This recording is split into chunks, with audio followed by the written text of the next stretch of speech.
this environment. And so the thing is that I had a little bit of money and I had the opportunity, and God's blessed us with the stuff. But the problem is that David and I, we can fix a car and we can mow yards and stuff like that, but mechanically we're about equal. You ever watch Dumb and Dumber? We're qualified. And so here David and I, we're out there, we decided that yesterday we're going to get out there and we're going to sit down and do this thing. All of a sudden I see Zane chasing this little girl. I'm like, what the breath? And I said, wait a second, that's Brad. And I see him over there, I'm like, oh my gosh. And then man, when Brad said, hey y'all, let's just jump down and let's do this thing. Do you realize that you were an answered prayer?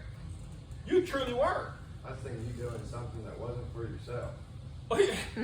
But again, it's a thing that you did. So here's this thing. God said, look, Monty, I'm telling you.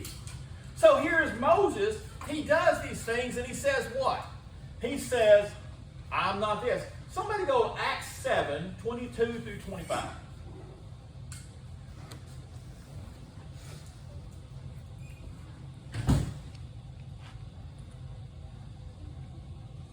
Somebody tell me what that says. Moses was educated in all the wisdom. Moses was educated in all the wisdom of the Egyptians and was very. Can you go back, I think, 1 or 2 verses? Yeah. At that time, Moses was born, and he was no ordinary child for 3 months. Stop right there. He was born, and he was no ordinary child.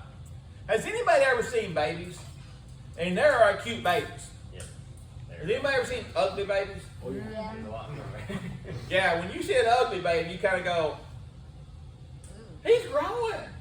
Yeah. So, but here's God. Here's the scripture said he was not what? He was what? He was no ordinary child. So, in other words, from birth, God set him apart. Right. He was no ordinary child. Exactly, Artie. He was ordained. He was set apart. So continue reading at that point. For 3 months he was cared for by his family. When he was placed outside, Pharaoh's daughter took him and brought him up as her own son. Moses was educated in all the wisdom of the Egyptians and was powerful in speech and action. So it says that he was educated in all the schools, and he was what? Powerful.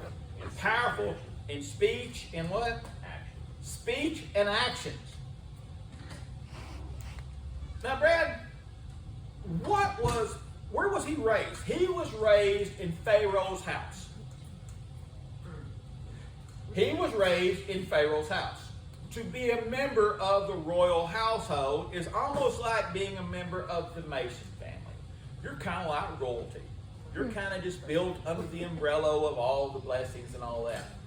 The problem is that when you are Pharaoh's child and you are raised in his household, Pharaoh did not have black sheep that reflected bad upon the family. You know what happened to them? They got booted. These kids, and I'll give you an example of what Moses was taught in. They did a study about this, and it said, the Bible states that Moses received a comprehensive education in the wisdom of the Egyptians while raised in Pharaoh's royal court. His education likely encompassed subjects like literacy or hieroglyphics, mathematics, astronomy, engineering, and religious practices. The high level of education was provided due to his adoption by Pharaoh's daughter and was intended to equip him for leadership and power within Egypt. He was raised as a prince. He was a member of the royal household. He was raised and he was taught in literacy and in language. He learned to read and write, including hieroglyphics, the formal writing system of ancient Egypt, mathematics and science. His education included mathematics, astronomy, and potentially other scientific disciplines like chemistry. He would have learned about Egyptian religious rituals and practices, giving him insight into the nation's spiritual life. His education also included art, music, and engineering. Education was not just academic. It also included military training and combat experience, preparing him for leadership roles within the Egyptian court. How in the world did Moses go from that dude to the dude that says, man, I'm sorry, God, I'm kind of dumb. You chose the wrong dude? How did he do that? See, it's fear. Because Fear. in learning, if you learn right, you find out about your ignorance, that the more you learn, the more ignorant you find out you are. That would apply to someone who has become enlightened. He was not part of that bloodline. Nope. It actually goes back. What happened to Moses when he realized that he had a calling in his life? He was like, Moses became zealous. Remember the story in the Bible. Kai nailed it. Pride. Moses knew that he was called to be a deliverer early in his life. What was the story? If you remember on the Ten Commandments, where did Moses get in trouble? It wasn't like any of the rest of the dudes, seen a hoochie mom or something like that. Moses wanted to show that he was the deliverer from them. Story said that he looked down and he seen an overseer beating the slaves. Right? Because God, now here's the hard story on this, the backstory, why were the slaves getting beaten?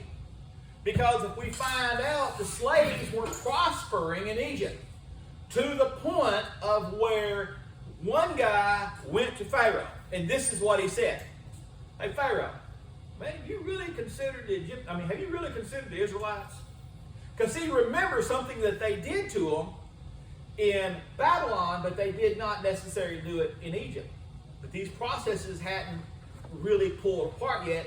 But the Egyptians knew that God was blessing the Israelites because God uses situations to prepare them. The problem is that the Israelites, he says, they outnumber us. And if they realize how strong they are, they will overtake us. They knew this stuff. Pharaoh says, what should I do? He says, we'll start making it harder on them. That's where you taking away the straw and taking away all the tools that they needed. Well, prior to this, they had it made there. God was blessing them, and by in turn, it's like, if you watch it, and I'll tell you as an example, Amber has been a blessing to Greenbrier Collision Center. Prior to this, Greenbrier Collision Center was a different place, and I'm not saying anything bad about anybody. I'm going to tell you something, but Amber will tell you, she's going to do the right thing. Troy started doing the right thing. Not that he was doing a bad thing, but yet he did not have a Christian influence really per se in his business. Am I incorrect? But once you start having a Christian influence in your business, and the Christian starts doing the job, and the guy starts letting you do your thing, give you some room, that business is going to be blessed. Because God is going to bless his children. He's going to bless the fruit of their work. He's going to bless their hands. And if the Christian is allowed to. The problem is that we Christians want to stay where we're at. The Israelites wanted to stay in Egypt. Why? Because they had it made. They said we had the leeks and the onions and the garlic. We had it made, but all of a sudden now we left. How do I know that? Because that's what they whined about when they're in the desert. Did they not? even though they were slaves. Man. they were Yeah. whining about what they God was taking care of them, and yet they're still whining. God, what'd you do? God was preparing them for a blessing. And so what God did, Scripture says that he hardened Pharaoh's heart against them because he had to prepare them and make them stronger for the journey. Prior to this, apparently they were roly-polies. They were still doing hard work, but they probably needed some hardness. And so what he did, he hardened their heart. Now all of a sudden, as he's hardened it up, what do the people start doing? They were complaining. Oh, we had straw, we had everything. Now, you mean I got to carry these bricks? Took away the wheelbarrows and stuff like that. So I'll show you what hard is. And so now they're carrying this stuff and they're doing it the hard way. So they complain. All of a sudden here Moses, he's cruising around because he's a prince. He ain't got to work. But he looks down there and God was moving in him. He didn't understand it, but Moses was being stirred. Moses knew that he had a calling, but yet he was following the life of leisure. We always want this life that he manufactured because Moses had it going on in his world. He was a prince of Pharaoh. He's a prince of Egypt. What do you do when you're a prince of Egypt? Anything you want to do. It's like being the boss's son of a very wealthy business. What do? Anything you want to do. So here it is, he's walking around, and Scripture goes on, Artie, and it says what? He's seen, and so what did Moses do? Killed a guy. He killed the guy, and what did it say that he did after that? He ran away. He ran away because he was what? Shame. Ashamed or afraid? He was afraid because he stepped out before he was ready. He stepped out because of his pride. He's going to be delivered. Does that not sound a lot like the story? You remember the story in the Bible that talked about where the guy went in, was going to cast this guy, had all the demons, and the demons looked at him and says, "We knew Paul, we know this Jesus, but we don't know you." And Scripture says that he heard something, the sound of a door locking. And it sounds like the coward of the county. I think it's probably where the song comes from. And he said, I heard the door. Like you could have heard a pin. You could have heard a pin drop when he turned and locked the door. Poor old Tommy, he opened up a can then, and he did some whooping on them. Was the boys, the Gatlin brothers. And I wonder if there's a similarity or there's like an allusion to that in the Gatlin brothers band. Just kind of curious. It just happened to be. But the thing is that this guy got beat so bad that he ran outside naked, Lance. They beat the clothes off this dude because this guy thought he was ready. Moses thought he was ready to take on this world. Moses stepped out, and guess what Moses did? Moses got crushed because Moses started looking around and said, uh-oh, what have I done? The question is, I kind of wonder this. What do you think made Moses freak out? The fact that he killed an Egyptian, or the fact His life is not the same anymore. well, but the thing is, an Egyptian at any time could pretty much kill anybody they wanted to, especially in royal household. They didn't explain it. Or do you think that maybe he, He stood out above them all. I mean, that was not down.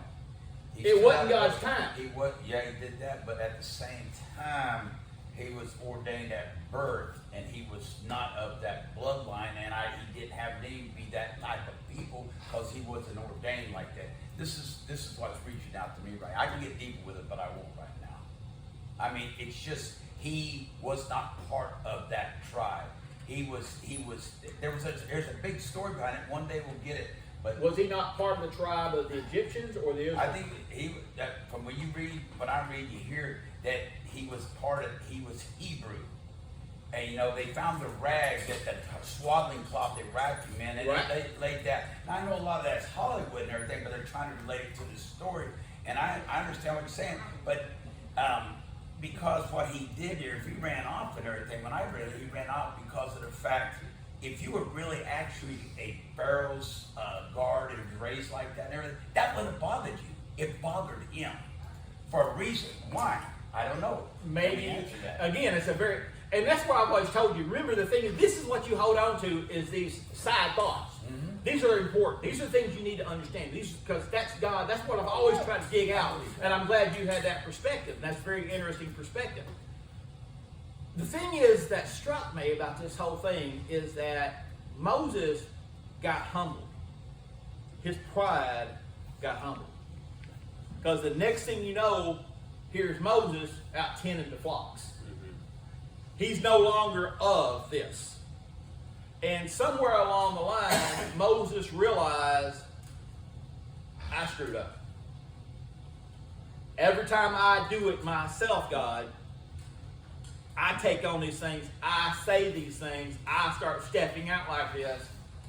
Maybe, God, I'm going to start letting you lead for a while. But that's one perspective to look at it, and I can see this, but I still don't understand how Moses could outright try to convince God that he is not the person that he is. The person God made. But maybe within inside of himself, Moses, in his time of solitude and his devaluing, because that's a whole word that I have been experiencing here recently, is devaluing. Devaluing is where you were once important, you were once had a contributor, you were once doing things, and now you realize that you're dependent upon the hand of God. And that really cripples you, but it also frees you when you're freed of that illusion of thinking you have a value. Does that make sense? God has a value for you. God has a value for you. And I'll give you the thing. But see, here's Moses, and I'll lead up to this. Because what did Moses do from that point? God was calling him to be a leader, and Moses said what? How about Aaron? How about Aaron? Use Aaron. Let Aaron speak for me. And you'll read later on, further in chapter 4, that says God became angered with Moses over that right there. God had a plan. God wanted to use you. You talked yourself out of it because you screwed up in the past. You've talked yourself out of that blessing. You've talked yourself out of it. Prior to this, there was no Levites. There was going to be no Levites. It was Moses as God's ruler. I think it's a lot of self-denial as well. Like, you realizing your potential, but being like, well, I think it's partly being afraid as well as, being, just afraid that, you're going to do it wrong even though that's what you were made for. Right. I don't know. That's just, That you have this inert ability, not even inert, but you have this ability inside of you to screw up. right. And that's someone asked me one time, they said, Monty, you're not afraid to try anything. I said,